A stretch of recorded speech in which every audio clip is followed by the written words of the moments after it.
Okay, now in this video we'll see how to implement a carry look ahead adder. So as we saw in the previous video, so the carry out of a particular full adder can be just written using the generate, propagate and the carry in. So as gi plus pi into c in, that is the previous carry in.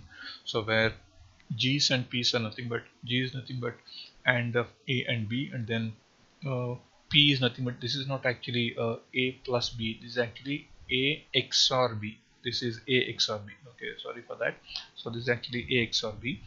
So this is how we can able to write it for more number of carry bits. So this is what is.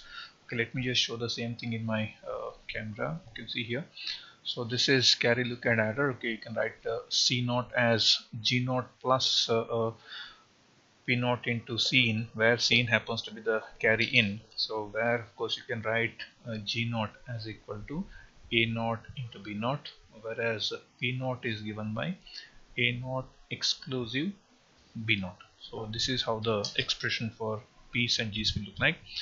And similarly for C1, you can write it as G1 plus P1 into the previous carry which happens to be C0. We are simply replacing the values of C0 in terms of G0, P0 and C in. You can see, you can write this way. And similarly for the third carry bit, you can write G2 plus, this is actually generate plus propagate into the previous carry. The previous carry for C2 happens to be C1, so that can be written in the form of C in by this particular expression. Meaning, if you know the values of A, B and the value of C in, you can actually predict what is C out is. Because if you know A and B, you can able to predict G and P. If you know the value of C in, you can certainly predict the final carry. So that's why it is called as carry look ahead adder. So you can able to look ahead for the carry what will come. So if you know only the operands, that is A, B and the value of C in.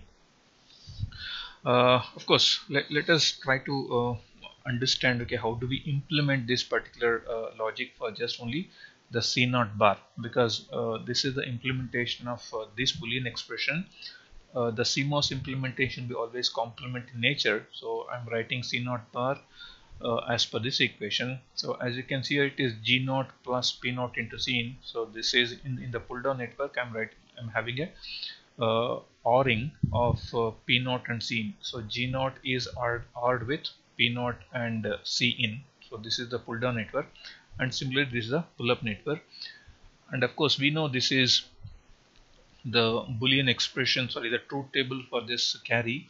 So this can be easily written. So if P's and G's are 0 0, if carry in is 0, because neither you're propagating or generating, the carry out is actually 0. Of course, either you can use this equation or you can conceptually write what is C0 is. So since carry is 1, so even though carry is 1, because you're neither propagating, generating, carry out is 0, the corresponding complement is actually 1. So since you are generating a carry here, even though the earlier carry was 0, you're going to get a carry. So that's how you can able to write this truth table, either looking at this particular equation or conceptually you can write in terms of P, G and C in, what is the corresponding C out. You can see the implementation of this particular logic using CMOS structure is like this. So instead of writing this way, so here you can see drawing a layout for this is slightly not complex, but it is not symmetric. Symmetric over here. Just have a look at, can I able to write the same logic using this. Again we are implementing the value of C0 bar. So here you can see in the pull down network it's exactly C in into P0 plus G0. But in the pull-up network, we have a slightly different configuration. Now we can see, of course, we can certainly verify for one or two combinations of this C out bar. You can certainly consider this this combination of this C0 as Z. Okay, maybe you can consider this. Okay, let me consider this particular combination where you have. Maybe we'll consider these two, and then for getting it as 1, let us consider these two also. So let us consider these red and So let us first consider the black one where the output is going to ground. So assume that G0 is 1. So whenever G0 is 1, this transistor is on. So once this transistor is on, irrespective of anything, the output goes to 0. So C0 bar is 0. So as long as G0 is 1, your output in this case is C0 bar, it is equal to 0. So let me consider this combination.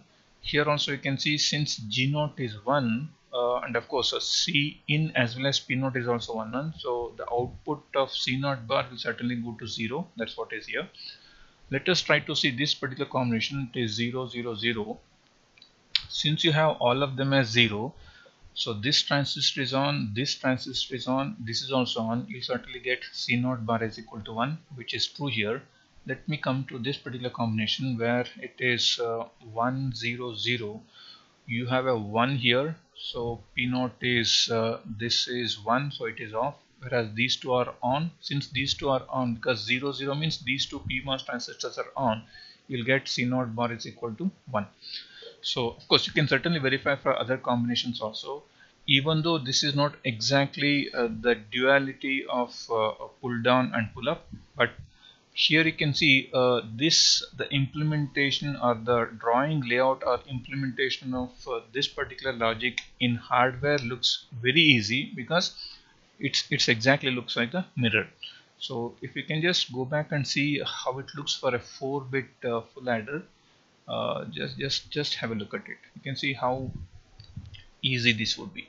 So you can see now this is for carry in. So of course this is written as a C in 0. So it is P0, P1, P2, P3, and you are having the carry look ahead for the last bit, that is the 4th bit.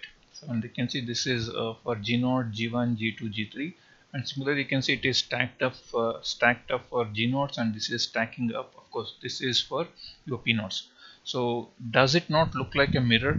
So this is a mirror configuration, or a mirror configuration of implementing the carry look ahead adder. So this way we can able to easily get the carry out from larger number of bits. Of course this is how basically the conceptual things, like if you have A0 and B0 and of course the C in, so by knowing the value of P0 and C in, you can able to predict the value of sum 0 to sum n minus 1. And of course you can able to predict the value of C out using this particular expression. So that's what we saw in the previous slides or previous representation. So this is how we can able to write. This is hardly for 3-bit. You can write it for n-bit. So this of course you're going to have more and more number of bits over here. So this way we can able to easily implement any adder where you can able to predict the value of carry, that is we call it as carry look ahead adder. Okay, now we'll just slightly have a look at of course we'll just slightly go back to the static CMOS full adder.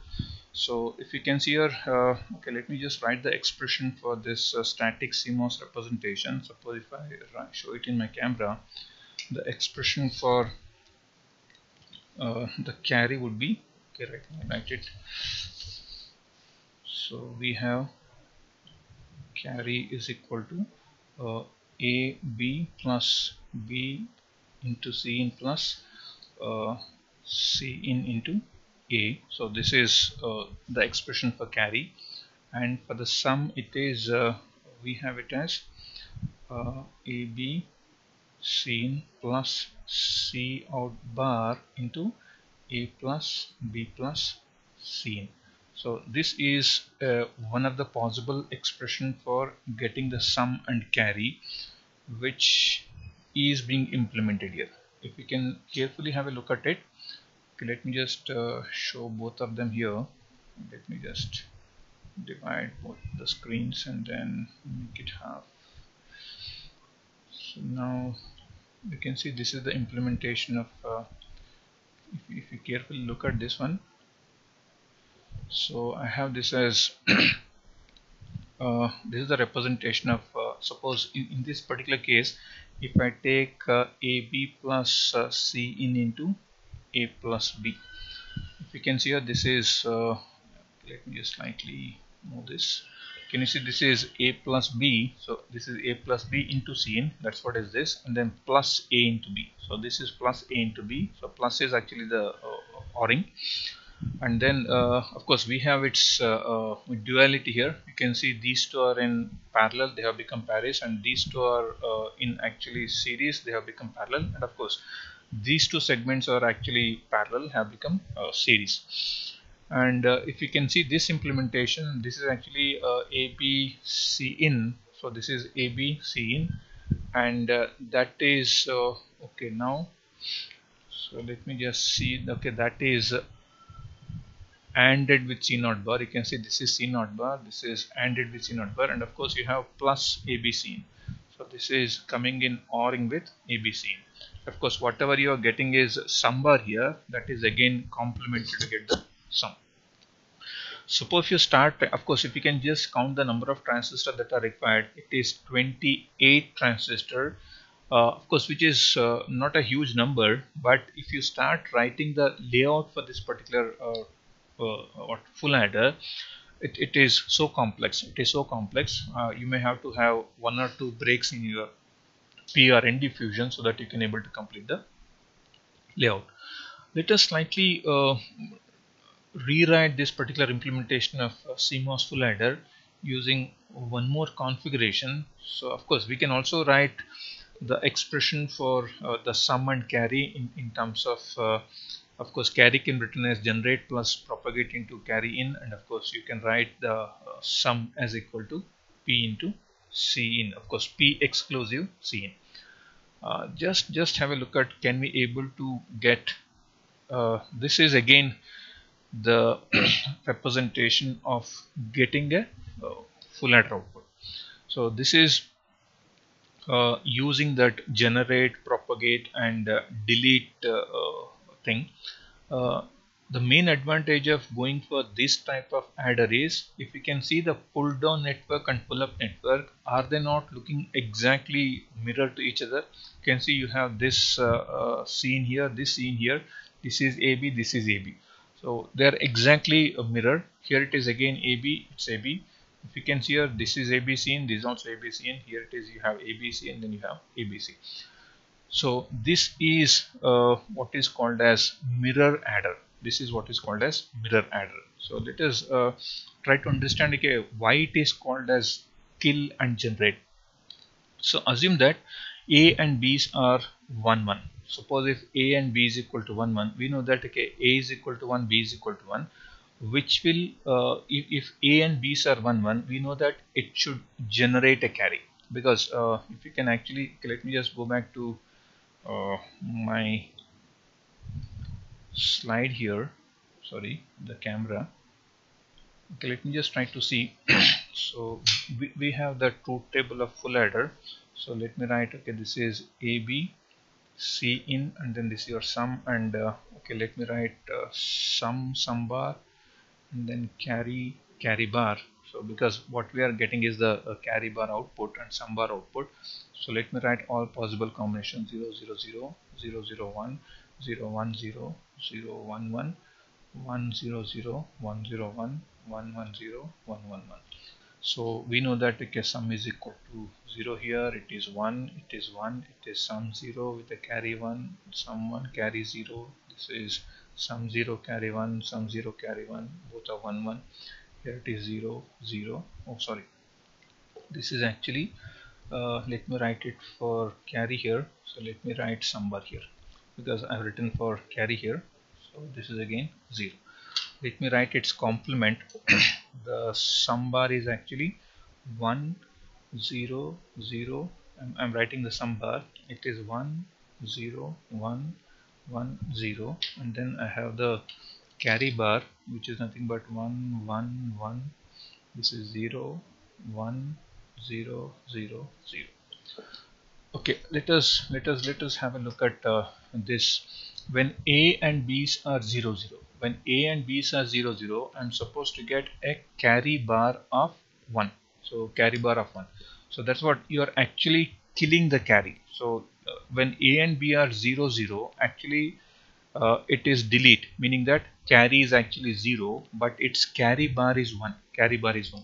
So that's why it is written as kill here, because when A and B's are 1 1, sorry, when A and B's are 0 0, you can see this is 0, this is 0. When A and B's are 0 0, this is also on, this is also on. When these two are on, your VDD will come to C naught bar. So when VDD come to C naught bar, so C naught bar is 1, but actual carry is 0. So even though C naught bar is 1, we call it as kill, because this becoming 1 is actually making output C naught as equal to 0. So that's why these two arms of A and B in series is written as kill.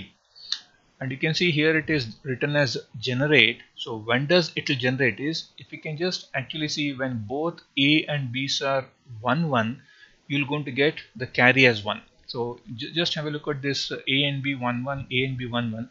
So carry is equal to 1, carry is equal to 1. You see the corresponding carry bars, they are 0 0. So since A and B both becoming 1 will generate me a carry which will make my C naught bar as 0. So that's why these two ABs have been written as generate. These two are written as kill. Of course, this particular segment is written as kill because this will going to make this C naught bar as 1, which is actually making the carry out as 0. So these two ABs, whenever those two are 1, when these two are on, it will make this C naught bar as 0, which will actually make C naught as 1. So that's why it is written as generate. Then coming to this particular thing, you can see now there is a Cin. Depending on the value of Cin, whatever is Cin will be propagated to this, provided you have a certain combination. So assume that you have a 0 here. So let us come to this. Why we call it as generate is, so why we call it as one propagate means, suppose if you are having it as okay, if you have this Cin as 1 here, so let me just take a combination of, okay, we are done with this 0 0 and 1 1. So out of these 8 combinations, we are done with the top 2 and bottom 2. You consider 0 1 here. When it is 0 1, it is known that it will going to propagate, because what is the value of what is the expression for P? The expression for P is nothing but A exclusive B, because we know that if you write the value of P for this is actually 1 here, and it is 1 here, 1 here. Now this should actually propagate. So here why it is written as one propagate means, if any one of the transistor is on here, if any one of the transistor is on and your Cin is also 1, suppose if Cin is 1, so let me just consider this combination over here, this and then this combination. Just have a look at these combinations. Since A and B, out of A and B, one of them is 1 here and Cin is equal to 1. So when Cin is 1 and either A or B is equal to 1, is your C naught bar equal to 0? Because this is on, either of these two are on for any of these two combination. For any of these two combination, if you can see this, C naught bar is actually 0. So when C naught bar is actually 0, what is actual C naught? Is it not equal to 1? Is it not equal to 1? Are you not propagating this 1 to the actual carry, because actually this is C naught bar? So that's why it is written as one propagate. If Cin becomes 1 here, because of this pull down network, this Cin of 1 will be propagated to your carry out. Of course, if this is 1, if either of these two are 1, this becomes 0, but the actual carry will become 1. So that's why this Cin and these two ABs have been written as one propagate. Okay, let us see the other remaining two because we are done with this as what? This is for making it kill, because it is making my carry as, so this is the implementation of first two logic. This is for generate, and this is for one propagate. This is for one propagate, and the remaining two is for zero propagate. So why it is called as zero propagate is, whenever you have a Cin is equal to 0, you see the C out is also 0. You can see C out is also 0, because you have 0 1 0 1, when C in is 0, you're getting C out as 0, and of course its complement is certainly 1. So you can just have a look at this. Okay, why it is called as zero propagate means, suppose if we consider these combinations. So which combinations? Okay, let me write another combination. Let me write this, because we are left out with these two combinations. I can see this is 0 1 here. So this is 0 1 means, okay, one of them is on, it's connected to VDD. If this is also 0, so you consider A0, B1 and C in 0. So this is 0, this is 0, this is 1. So meaning this A and C in are on. So this will be your C0 will become, C0 bar will become 1. Your actual C0 will become 0. So that's why you are propagating this 0 to the output of C0. That's why it is written as 0 propagate. And of course same thing will happen for the other combination of this on and this on, and of course the A is equal to off. You're going to get C0 bar as 1, which will make your C0 as 0. So this way we can able to certainly implement the logic of sum and carry. Of course you can certainly verify it for the sum also, which is on the same lines. You can certainly verify the combinations for sum. So we certainly look, because it is very curious to see how you are writing it as kill, generate, propagate, and propagate 0 and propagate 1. And you can see this actually requires 24 transistors. More than 24 transistors. The implementation of this in layout is pretty easy without any breaks. You can see this is how it can be implemented. This is the stick diagram. You can see this is your P diffusion. Of course you can write a mask here, sorry, the NVEL. So those who are used to write the layout. So this is your the background happens to be the P substrate, and you can write a NVEL here. In that NVEL you can write the P substrate, and then sorry okay, P diffusion, and then you have a N diffusion here. Then start writing the the polysilicons. So this is A, and of course A is shorted here, then you have a B here, then you have a C in here, then you have a B. Of course you can start writing this particular stick diagram, and then you can able to implement. You can see it is so pretty easy to write the layout of a mirror circuit rather than that of a circuit using the normal CMOS structure. So implementation of this using layout is so difficult, and of course it requires 4 extra transistors. So this way we can able to implement the same full adder using a mirror circuit. Okay, hope this is going to give you some insight into the how do we realize a transistor using a mirror circuit. So this is called as mirror because about that output, so the pull up and pull down looks exactly like mirror image.